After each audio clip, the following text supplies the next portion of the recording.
right, guys, we are going to be doing number 13, a 15. Adjust my mic here. Let me, there you go. A 15 block. Anyway, I hope the mic is good, guys. A 15 LB block rests on the floor. All right, we are making progress here. We're doing number 13. We have a ground and we have a block that rests specifically on the floor. Beautiful. What forces does the floor exert on the rock? Now, I'm gonna pull the solution manual regardless of this, but let's try and kind of get an idea of how to work this out. So, when the block is sitting on the floor, think about the block when it's in the air. What's happening in the block when it's in the air and you drop it? Of course, there's gonna be a force of gravity. It's gonna accelerate at 9.8 meters per second square close to the Earth's surface towards the ground. So, and regardless of its position or whether it's on liquid or something, unless you're stupid like a flat earther, there's always going to be the force of gravity that will always pull towards the ground. That will always be a thing. That's going to be always going to be the case.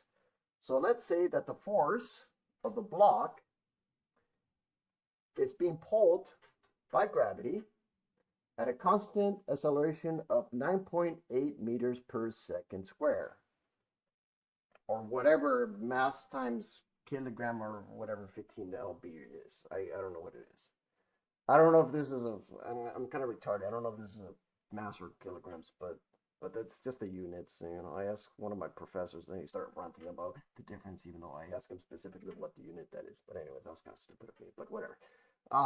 Yeah, it's one of those embarrassing moments. But anyways, so now you have 9.8 meters per second square, and then you have the normal force.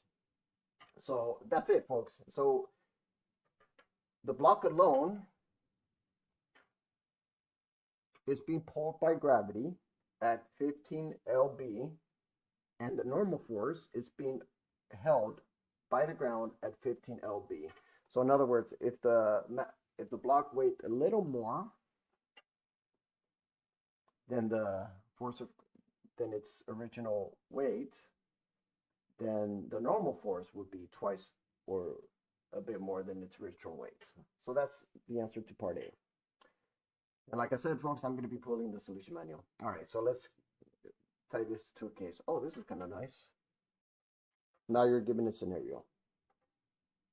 A rope is tied to the block and is from out vertically over a pulley.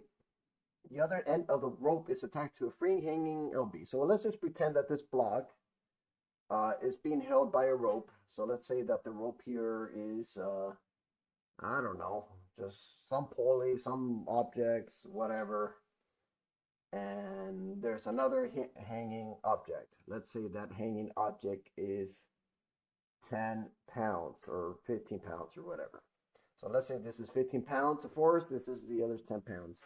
So now this object is being pulled by gravity at 10 pounds, um, and it's being pulled upward at 15 lb.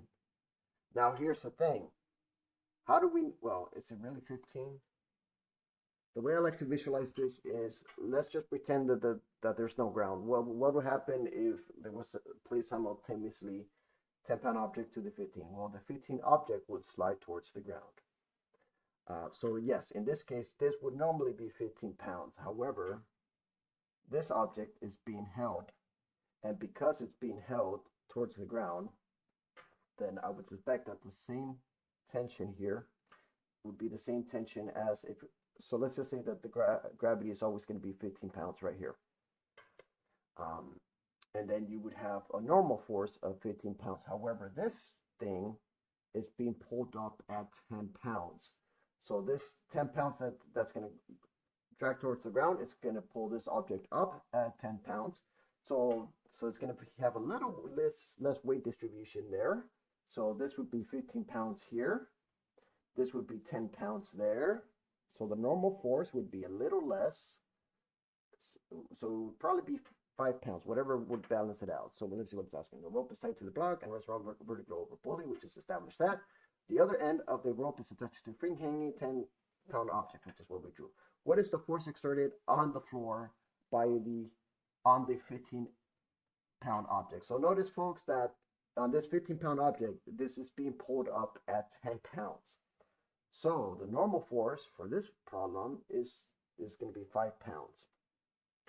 Because you have a 15-pound object being pushed by gravity, always the case, 10-pound object being pulled up. So the other 5 object, in order for this not to move, would have to be, the normal force would have to be 5 pounds. All right, so let's see what part C is. And if we replace the 10-pound object in part B with a 20-pound object, what is the force exerted on the floor by 15? So now we have another scenario here. And the scenario is this object is being pulled 20 pounds towards the ground. So instead of the normal force being... All right, so instead of the object, and this object would be 10 pounds. Well, no, wait, it would be 15 pounds, my bad. So this would be 15 pounds. So now we have a scenario. The force of gravity is always going to be pulling at 15 pounds. It will always be the case. Now the difference is, as this object is being pulled towards the ground, this object is being pulled up at 20 pounds. So you can see that the difference between the force ratio is going to be 15 pounds of the force of gravity, and you have 20 pounds being pulled up. So what is the normal force of the object from the ground? And notice the way I drew it, folks. Notice that it's being pulled up. So it's not, so it loses contact with the ground. And even if it doesn't lose contact with the ground, it's still being pulled up at 20 pounds regardless. So in this case, the normal force would be 0 pounds. So I guess we don't really need to convert in this problem, which is good because if we did, I would have looked it up. So there you go, folks. That's number 13 for you. Let me pull the solution manual for you guys. So there you go. So here's the solution manual. It's the exact same answer as I wrote down. So, oh yeah, the answer here is 15 pounds. I forgot to write that down. 15 pounds of normal force. Anyways, to counterbalance the Earth's force on the block, 5 pounds up, the forces on the block are now the Earth pulling down with 15 pounds on the floor. It's always pulling 15 down regardless. Pulling up 10 pounds like a block now slows up away from the block. So you can kind of see that, and for some reason, like, guys, this is a big problem. Like, you know, apparently students are struggling with this. I don't know why, but if you use a bit of logic, folks, you can figure this out as well. I mean, you're not retarded, so. Anyways, folks, I hope you guys enjoy.